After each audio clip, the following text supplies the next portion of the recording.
5 interesting facts about Solomon's temple. The story of Solomon's commitment to construct a lasting house for God captures the imagination of believers. Here are some intriguing facts regarding Solomon's temple that Christians should be aware of. Here are some interesting facts Christians should know about Solomon's temple. How much money was spent on Solomon's temple? Number 1. Solomon spared no expense. The wood and high-quality stones were provided by King Hiram of Tyre, King David's friend. The wood was transported by water on rafts to Joppa and then by land to Jerusalem. Stones were hewn and hauled to the construction site ahead of time. During the construction of the temple, no hammers, axes, or iron instruments were heard. 1 Kings 6:7.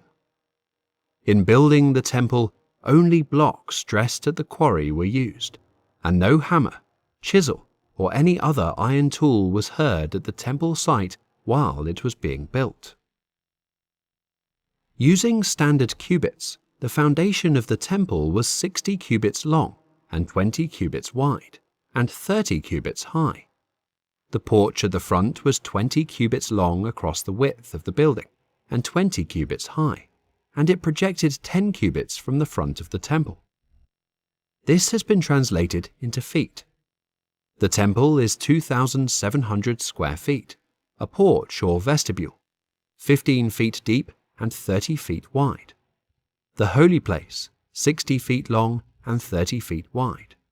And the Holy of Holies, which was a perfect cube, 30 feet long, 30 feet wide, and 30 feet high. The interior height of the rest of the building was 45 feet high. Solomon didn't skimp on the design.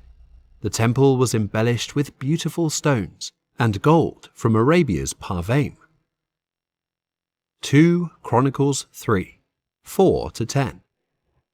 And the vestibule that was in front of the sanctuary was 20 cubits long across the width of the house, and the height was 120. He overlaid the inside with pure gold.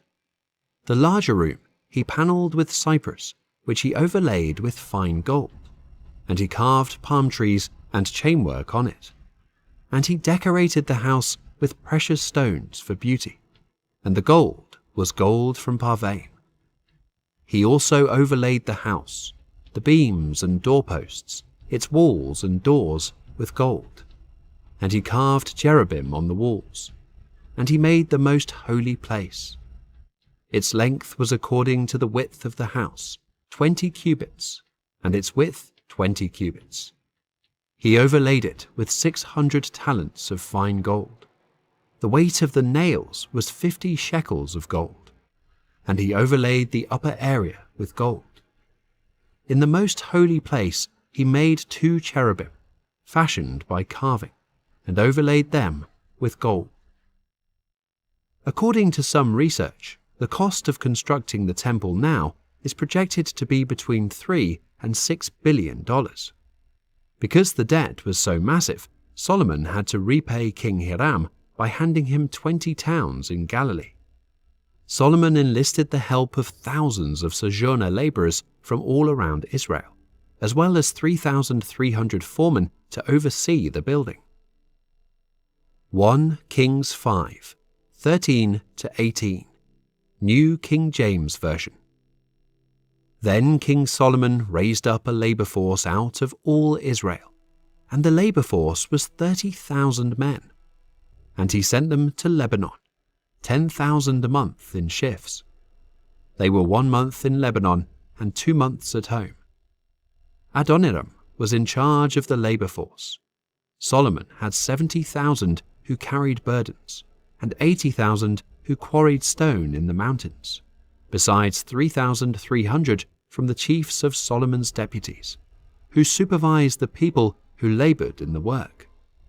And the king commanded them to quarry large stones, costly stones, and hewn stones, to lay the foundation of the temple. So Solomon's builders, Hiram's builders, and the Gebalites quarried them, and they prepared timber and stones to build the temple. Number 2. David was prevented from building the temple. Solomon was chosen by God to build the temple.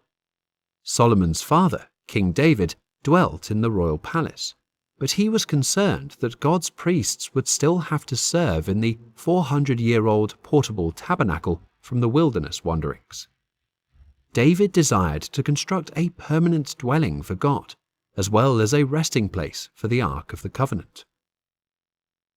1 Chronicles 28, 2. New International Version. King David rose to his feet and said, "Listen to me, my fellow Israelites, my people. I had it in my heart to build a house as a place of rest for the Ark of the Covenant of the Lord, for the footstool of our God, and I made plans to build it." David was more than just the king who succeeded Saul. He was the Lord's sovereign choice to establish a dynasty through which the promised Messiah, the Lord Jesus Christ, would come. David, who had been a fugitive in the woods fleeing King Saul, was now a king residing in a palace. David was well aware of God's favor on him. That motivated him to pay a visit to the Lord's prophet. He told Nathan that he was uncomfortable living in his cedar castle, while the Ark of God was kept in a tent.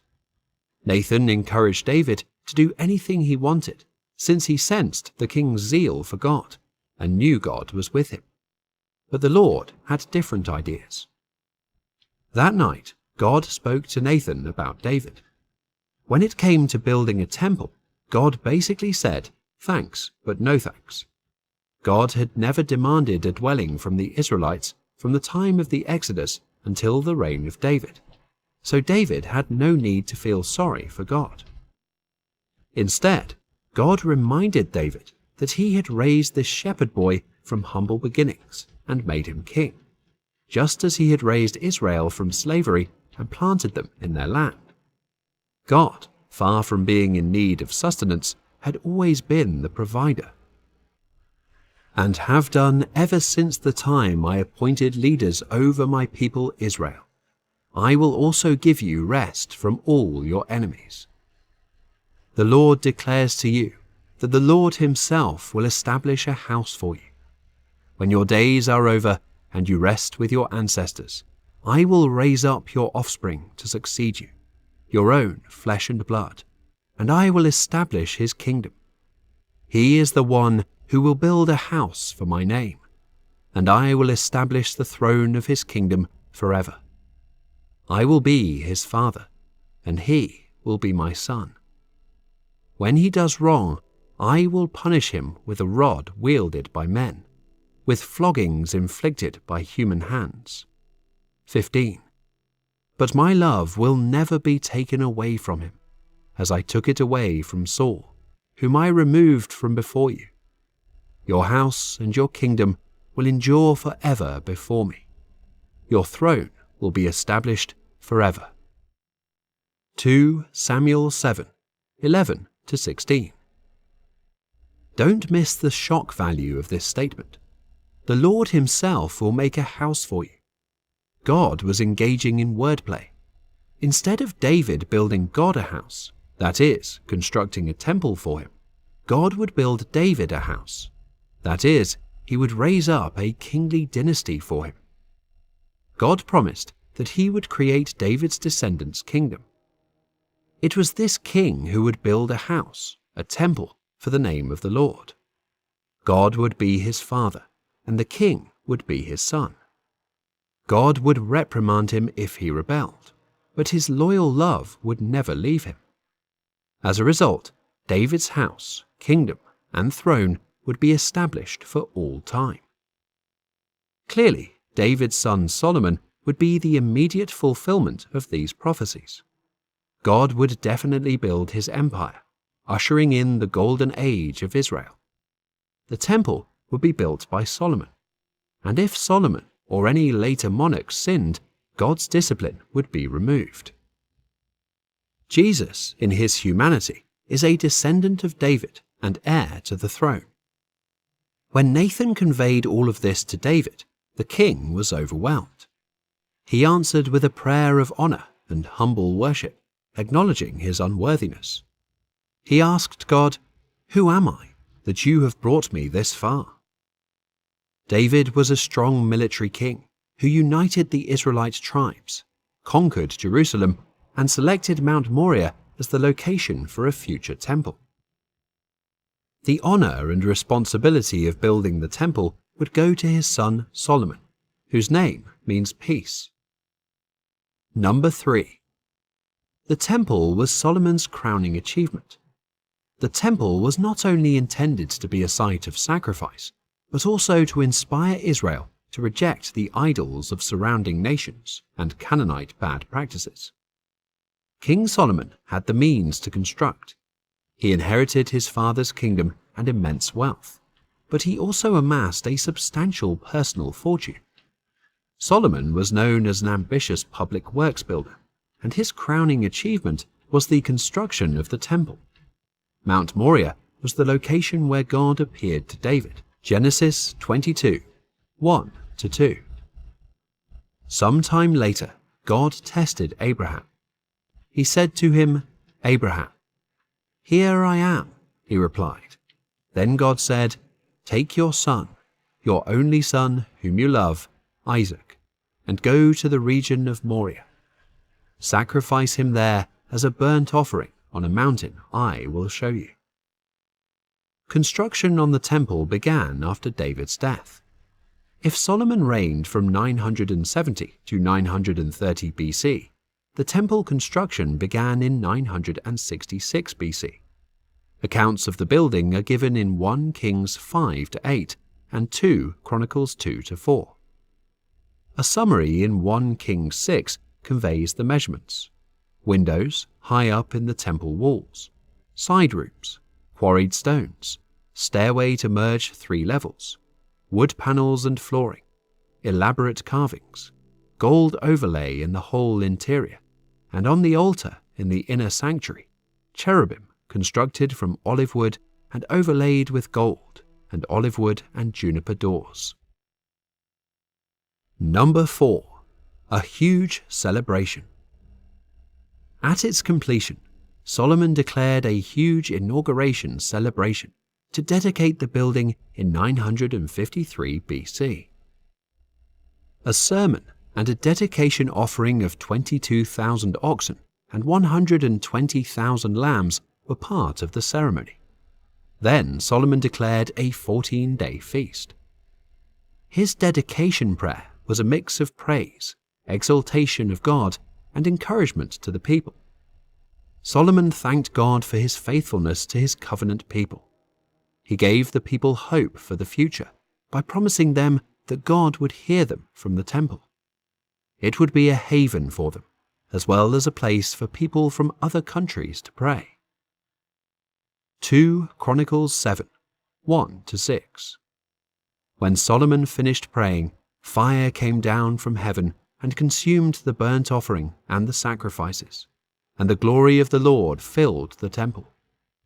The priests could not enter the temple of the Lord because the glory of the Lord filled it. When all the Israelites saw the fire coming down and the glory of the Lord above the temple, they knelt on the pavement with their faces to the ground, and they worshipped and gave thanks to the Lord, saying, "He is good. His love endures forever." Then the king and all the people offered sacrifices before the Lord, and King Solomon offered a sacrifice of 22,000 head of cattle and 120,000 sheep and goats. So the king and all the people dedicated the temple of God. The priests took their possessions, as did the Levites, with the Lord's musical instruments, which King David had made for praising the Lord, and which were used when he gave thanks, saying, "His love endures forever." Opposite the Levites, the priests blew their trumpets, and all the Israelites were standing. Solomon made it apparent that the temple was not committed to contain God. In the New Testament, the martyr Stephen confirmed this. Solomon built God a house, Stephen said. However, The Most High does not dwell in temples made with hands. The people in Solomon's temple only praised God. There were no idols in the temple to symbolize man's attempt to satisfy God. Instead, the Ark of the Covenant with the mercy seat, which reminded Israel of their need for salvation in God, was housed in the temple. Number 5. What happened to Solomon's temple? Solomon's temple was destroyed and rebuilt. Solomon's heart eventually drifted away from God. When he died, the country, which was already in decline, was split in two, with two alternate places of worship in Bethel and Dan, and idolatry likewise became a part of Israel's spiritual culture. 1 Kings 12, 25-30. Then Jeroboam fortified Shechem in the hill country of Ephraim, and lived there. From there he went out and built up Peniel. Jeroboam thought to himself, "The kingdom will now likely revert to the house of David. If these people go up to offer sacrifices at the temple of the Lord in Jerusalem, they will again give their allegiance to their lord, Rehoboam, king of Judah. They will kill me and return to King Rehoboam." After seeking advice, the king made 2 golden calves. He said to the people, "It is too much for you to go up to Jerusalem. Here are your gods, Israel, who brought you up out of Egypt." One he set up in Bethel, and the other in Dan. And this thing became a sin. The people came to worship the one at Bethel and went as far as Dan to worship the other. For 367 years, the temple's wealth and importance fell. Jeremiah 25 foretold the destruction of Jerusalem and the captivity of the people. The Babylonians under King Nebuchadnezzar II plundered and destroyed the temple on Mount Moriah, now known as the Temple Mount, in around 587 BC. A second temple was afterwards built on the same site, as recorded in Ezra. The second temple and surrounding regions were then enlarged and expanded by Herod, the appointed ruler of Judea, during the 1st century AD. This rebuilt temple included a restored porch, described as Solomon's colonnade in Acts 5:12. Acts 5:12. The apostles performed many signs and wonders among the people, and all the believers used to meet together in Solomon's colonnade. Herod's temple would be destroyed, Jesus told his disciples. Luke 21:5-6. And indeed, the Romans under Emperor Vespasian destroyed it during the siege of Jerusalem in AD 70. Only a small portion of the retaining wall remains, the so-called Wailing Wall. Jesus stated the temple site would continue to be trampled by the Gentiles until the times of the Gentiles are fulfilled. Solomon's impact was greatly affected when he turned his heart from the Lord. To find out how that happened, click here